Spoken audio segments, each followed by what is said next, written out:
Bago tayo magpatuloy, huwag kalimutang mag-subscribe sa aking channel.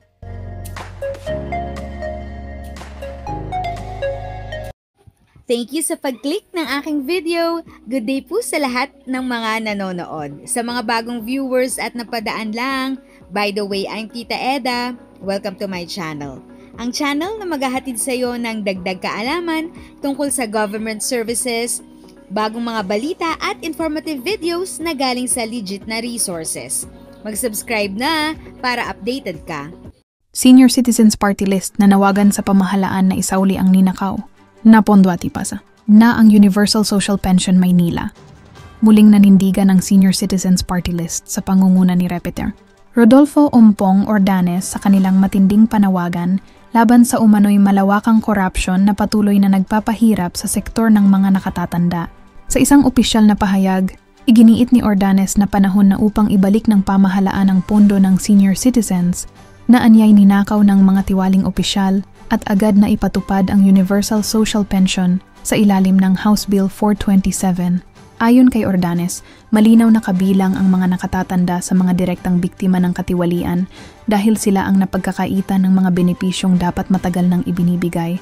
Tinawag niyang penance ang panawagan para sa Department of Budget and Management, DBM, Department of Finance, DOF, at Office of the Executive Secretary Ralph Recto na ibalik ang pondo na dapat ay para sa kapakanan ng mga senior citizens.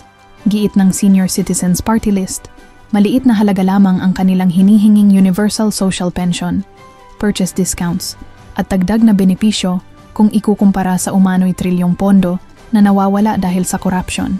Inilarawan ni Ordanes na tila barya na nga ang hinihingi ng mga senior, ngunit tila ipinagdadamot pa sa kanila ng pamahalaan. Binanggit din ni Ordanes ang matagal nang nararanasan ng mga senior citizens na pagtrato na tila sila ay nanlilimos tuwing may ayuda, habang sa panahon ng eleksyon ay sila ang unang kinakalabit, binobola, at ginagamit na props sa iba't ibang kampanya. Aniya, hindi dapat ganoon ang pagtrato sa mga nakatatanda na mahigit kalahati ng kanilang buhay ay inialay sa trabaho at serbisyo para sa pamilya at lipunan.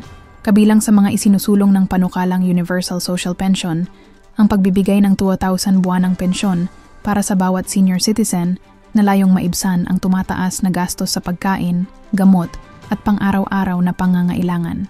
Ayon kay Ordanes, ang halagang ito ay dapat maging simbolo ng paghingi ng tawad at pagkilala ng pamahalaan sa mga taong patuloy na nakadarama ng bigat ng kakulangan sa serbisyo publiko.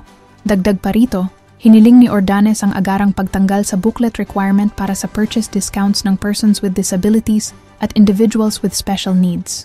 Binigyang diin niyang hindi dapat hadlangan ng labis na regulasyon ang karapatan ng mga mamamayan na makinabang sa diskwento, lalo na't marami ang hirap magkumpleto ng dokumento o makakuha ng booklet. Kasama rin sa kaniyang panawagan ang pag-alis ng 30-day purchase limit sa pagbili ng gamot ng seniors na aniyay lalong nagpapahirap sa mga nakatatanda na kailangan ng tuloy-tuloy na medikasyon. Hinikayat din niya ang Department of Health, DOH, na repasuhin ang patakarang ito dahil hindi umano ito nakakatulong sa mga matatandang may malalang kondisyon o silbing araw-araw ang maintenance medicines. Sa usapin ng transportasyon, iginiit ng Senior Citizens Party List na gawing libre ang sakay ng LRT, MRT at PNR para sa lahat ng senior citizens. Anila, hindi sapat ang kasalukuyang diskwento, lalo na't ang mga tren ay pagmamay-ari ng pamahalaan at pinunduhan ng buwis na pinagpaguran ng mga matatanda noong sila ay nasa lakas pa ng paggawa. Sa kabuuan ng kaniyang pahayag, muling ipinaalala ni Ordanes na ang pondo ng bayan, kabilang ang buwis na kanilang ibinayad noong sila'y malalakas pa, ay dapat bumalik sa mga tao, hindi mapunta sa bulsa ng iilang kurakot.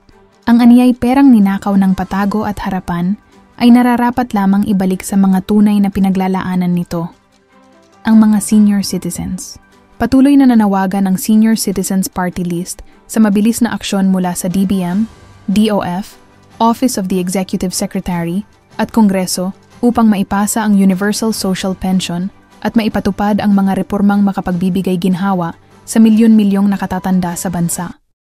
If sa tingin mo, natulungan ka ng video ko na ito, nakasave ka sa oras mo, you can click yung thanks button at any amount ay malaking help sa pag-grow ng channel ko. Yun lang po muna ang aking update. Sana ay nakatulong na dagdag kaalaman ang aking shinare today.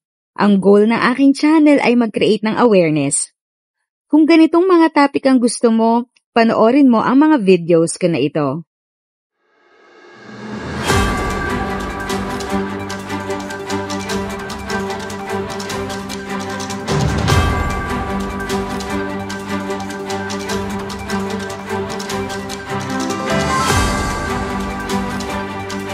Thanks for watching! Kung may kapamilya, kaibigan o kakilala sa tingin mo ay magiging interesado sa video, please share or tag sila sa comment section. At syempre, if nagustuhan mo ang video, i-like mo na ito at subscribe ka na din.